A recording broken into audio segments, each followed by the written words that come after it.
Bienvenue à la webdiffusion. N'hésitez pas à poser vos questions lors de la présentation en les inscrivant dans l'espace prévu à cet effet.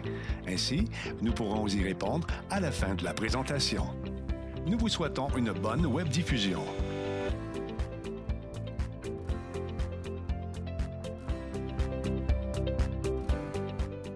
Bonjour, merveilleux monde de l'éducation et bienvenue à la Journée du numérique en éducation, la première édition 100% virtuelle.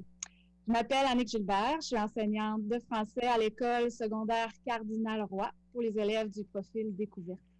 J'ai la chance aujourd'hui de me trouver à l'Octet, le laboratoire d'initiatives technologiques du Centre de services scolaires de la capitale. Évidemment, toutes les mesures sanitaires sont respectées à la lettre.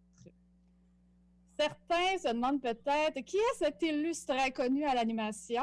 Eh bien, sachez que je suis très active dans le monde du pédago numérique depuis plusieurs années. En fait, quand j'ai commencé à m'y intéresser, les ordinateurs étaient beiges. Mais il y a une explication à ça. C'est comme je sors du placard ce matin, je ne tweete pas.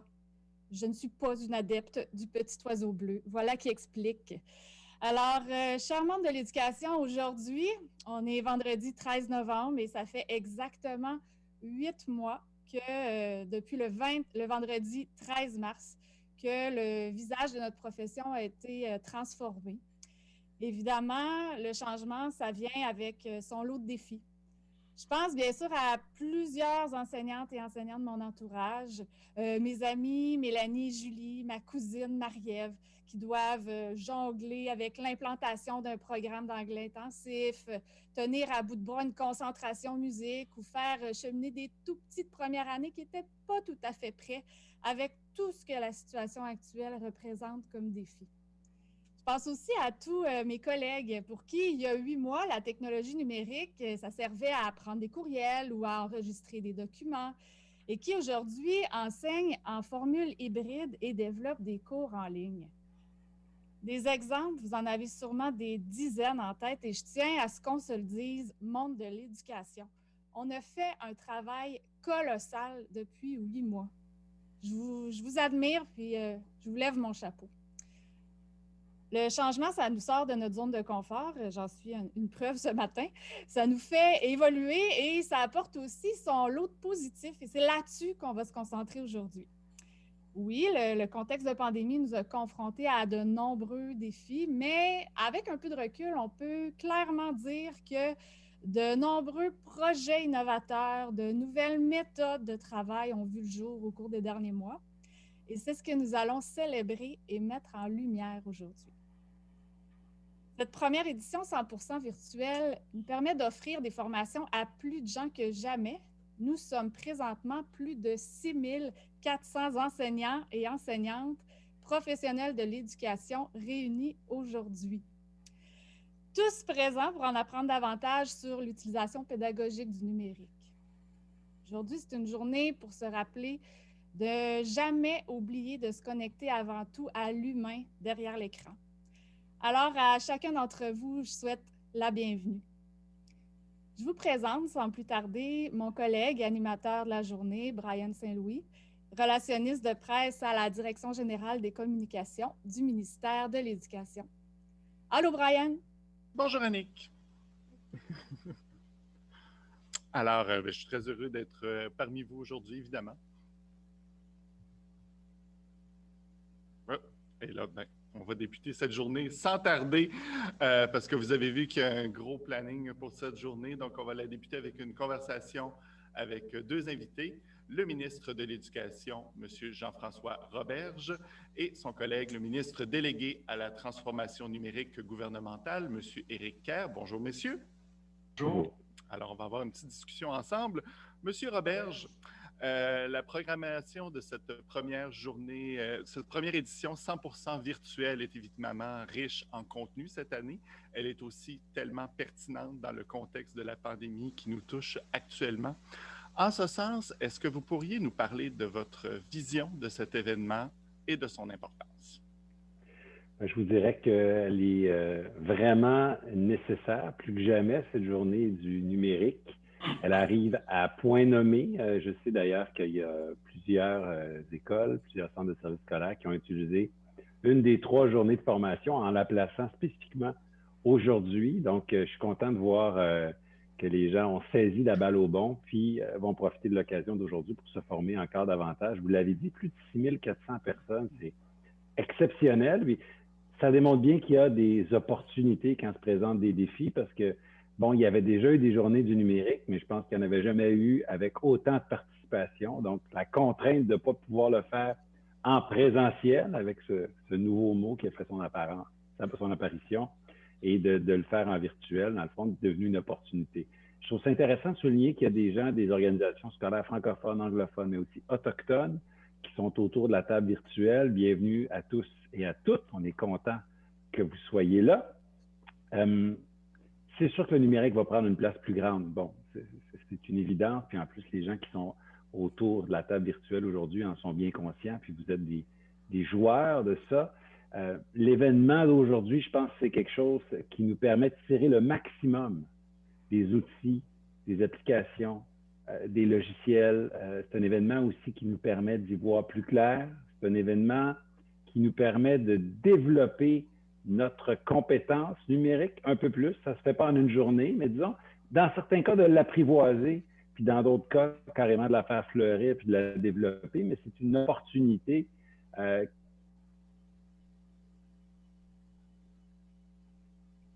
je continue. Donc, je pense que c'est vraiment comme ça que je vois la journée d'aujourd'hui. Et on le souligne, on est beaucoup de monde aujourd'hui. Monsieur Kerr, quels sont les grands défis associés à la transformation numérique pour la société et comment le gouvernement compte les relever? Et, je pense que Jean-François a abordé le plus grand défi qui est d'apprivoiser l'univers numérique, de développer les compétences numériques. Vous savez, le numérique va nous amener aussi loin qu'on est capable et qu'on a envie d'aller. Je vous dirais qu'actuellement, déjà, les technologies qui sont disponibles peuvent nous amener très loin dans l'univers numérique. Maintenant, je pense que c'est important, puis Mme Gilbert le mentionnait, de rester connecté sur l'humain. Il faut savoir que le numérique est au service des individus et jamais le contraire. Et donc, c'est important pour nous de développer des compétences. C'est important de développer aussi, je vous dirais, une cyberhygiène. On le voit là, avec tous les défis que ça peut représenter pour nos jeunes. Les pièges que le numérique nous tend, malheureusement, il y en a. Ce n'est pas un univers qui est parfait. Et dans ce sens-là, je pense que le monde de l'éducation a un rôle extrêmement important à jouer parce que apprivoiser, développer des compétences, je vous dirais, cheminer dans l'univers numérique, c'est d'abord et avant tout une question de compétences. Puis vous me permettrez peut-être une petite digression à la question. Ça va être important aussi de sensibiliser nos filles à l'univers numérique. Actuellement, 11% des postes dans l'univers numérique sont occupés par des femmes. C'est honteux. Il faut se le dire. On ne peut pas bâtir un univers numérique en prétendant le faire sans qu'au moins 50% de la population participante soit partie prenante de ça. Et dans ce sens-là, le rôle de l'éducation va avoir aussi un rôle à jouer pour amener nos jeunes filles, je pense qu'il faut commencer ça très tôt, nos jeunes filles à découvrir l'univers numérique et à se l'approprier aussi. Il doit y avoir un pendant féminin à l'univers numérique. Puis ça, je pense aussi, sans vouloir vous mettre trop de pression, là, je pense que le réseau de l'éducation a un rôle à jouer. Je regarde mon écran, moi, je trouve ça extraordinaire parce qu'en majorité, ce sont des femmes que je vois. Donc, je me dis, écoutez, j'imagine que ce message-là va être porté aussi loin que possible. Donc, c'est ça, il y a de la prévention pour les femmes, il y a aussi de l'intérêt à susciter chez ces élèves-là pour qu'elles en fassent une carrière, pour qu'elles travaillent dans ce domaine-là.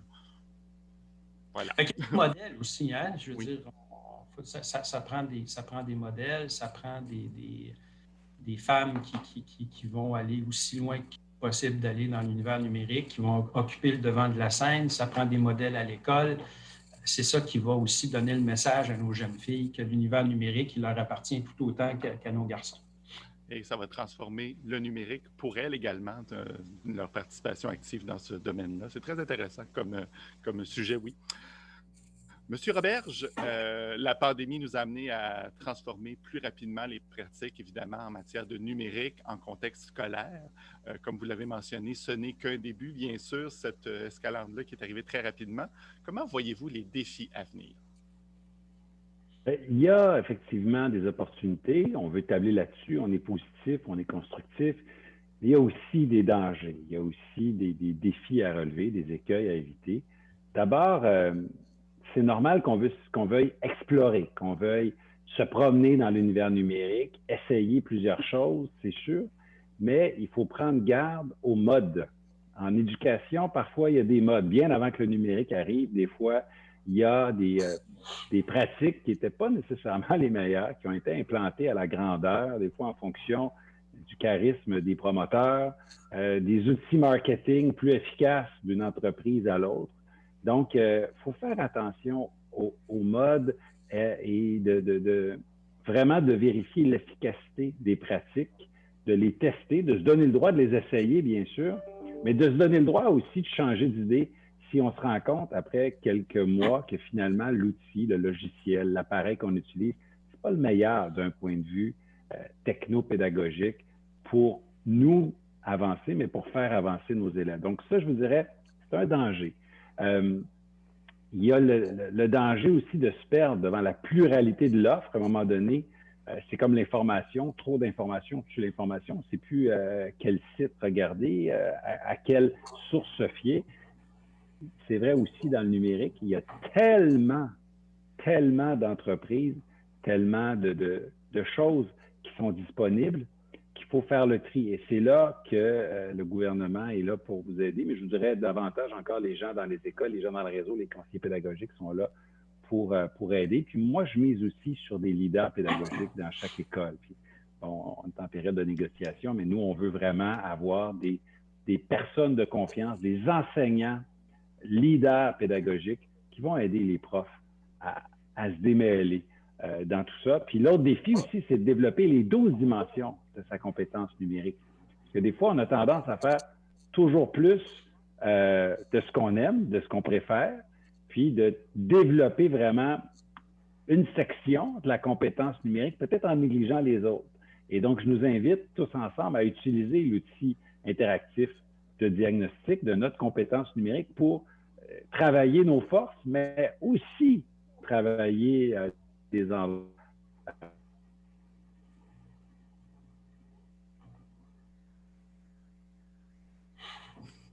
Je pense qu'on vient de Est-ce voir. que vous m'avez entendu? J'ai vu que ça a coupé, je m'excuse. On a manqué juste la fin.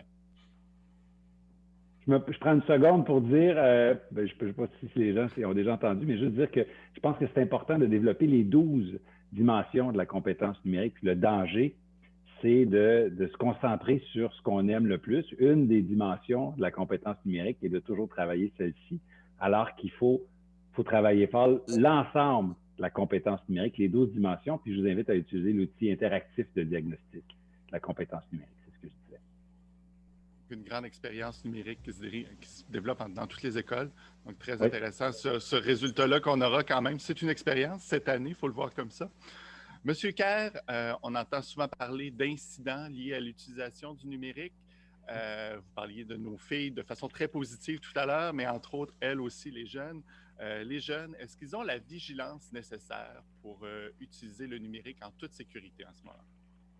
Bien, je vous dirais malheureusement, je ne le crois pas. Je pense que l'univers numérique s'est développé comme le numérique se développe de toute façon à une vitesse qui est assez importante. Et je pense que nos jeunes ont été très rapides à intégrer l'univers numérique à leur réalité quotidienne.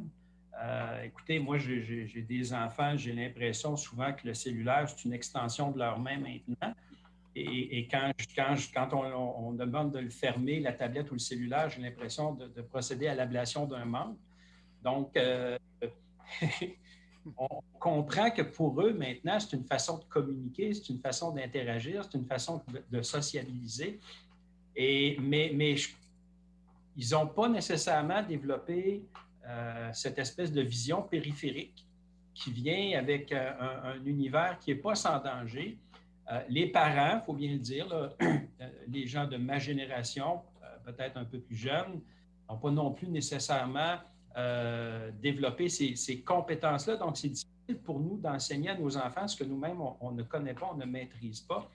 Et dans ce sens-là, puis j'avais eu l'occasion de le dire l'année passée, je pense que les compétences numériques qui ont été proposées par le ministère de l'Éducation vont dans le sens aussi d'enseigner ce que j'appelle, moi, la cyberhygiène. Il y a des comportements dans l'univers numérique qui, somme toute, ne sont pas très différents de ce qu'on fait dans la vie réelle. Je veux dire, autant on va enseigner à nos enfants, tu ne parles pas aux inconnus, tu ne montes pas dans la voiture de quelqu'un. S'ils te proposent des bonbons, laisse faire, papa, maman va t'en acheter. Là. C'est un peu les mêmes pièges dans l'univers virtuel pour lesquels il faut avoir la même sensibilité.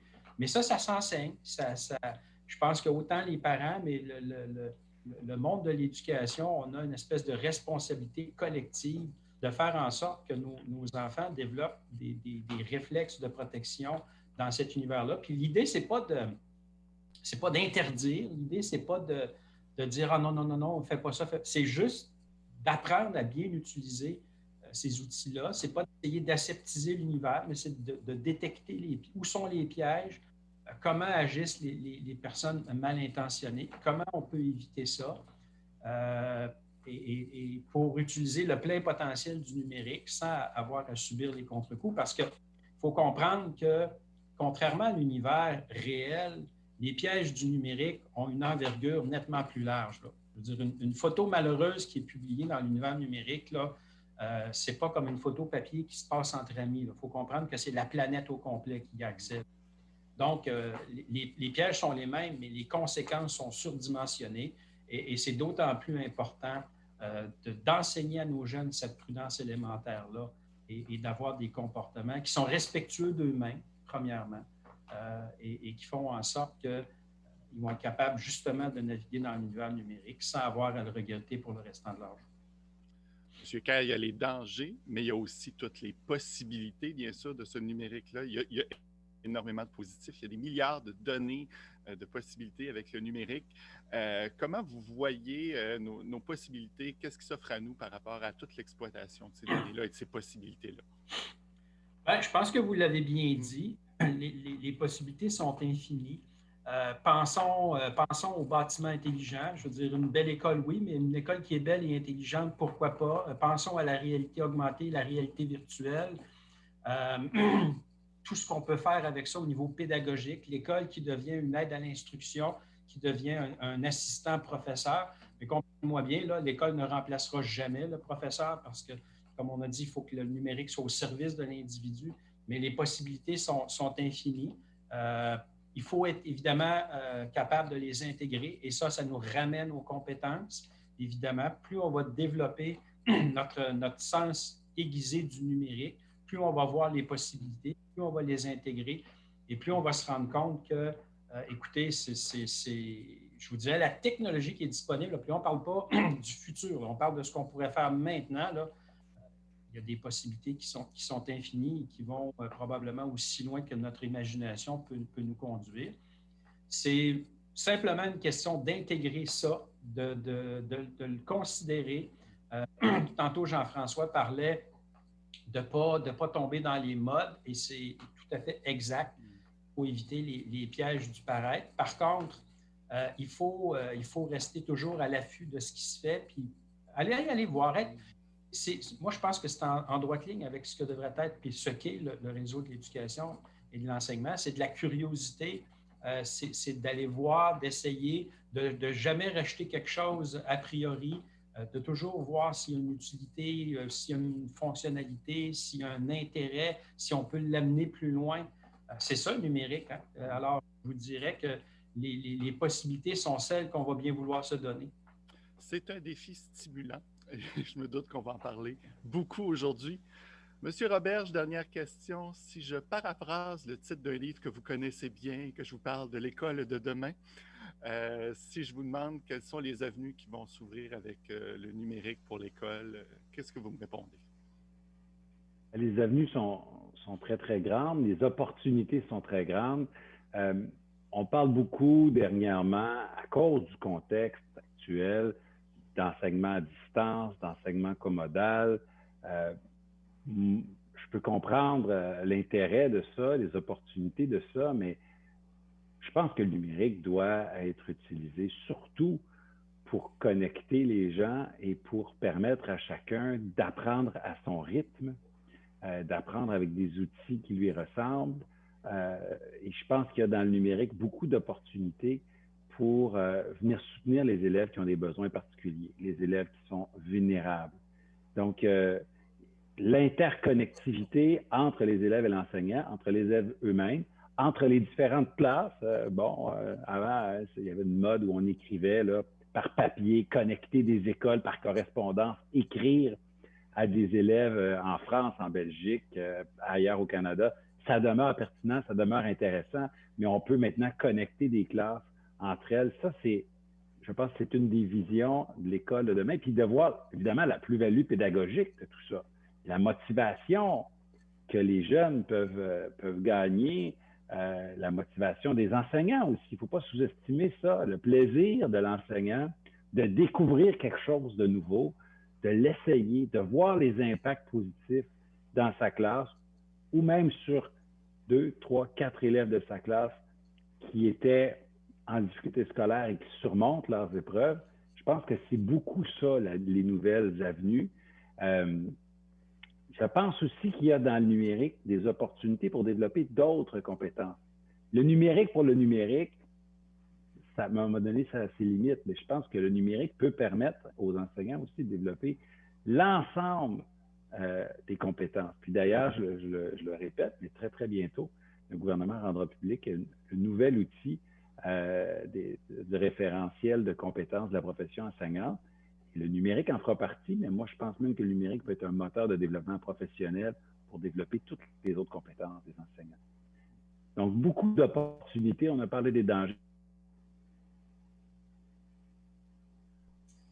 Remplir les élèves qui ont des besoins particuliers. Bien, merci beaucoup, M. Kerr et M. Roberge, pour votre présence, votre participation à cette journée du numérique.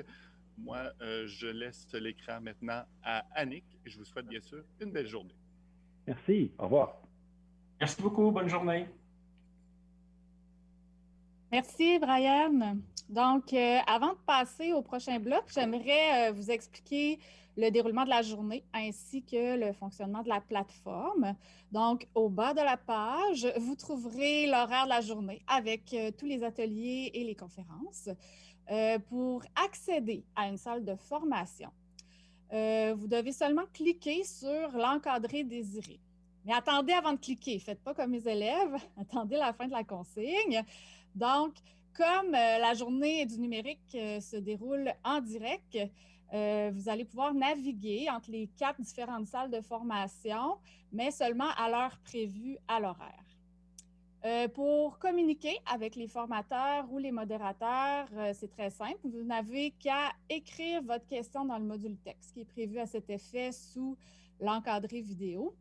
Et comme on ne vit pas dans un monde de licorne, on a aussi une procédure en cas de problème technique. Donc, vous pouvez utiliser le module de questions sur l'encadré vidéo ou encore cliquer sur l'icône « Aide » au bas complètement de la page. Et maintenant que vous êtes des experts de la plateforme, on va prendre une courte pause d'1 minute et on vous revient pour notre première conférencière.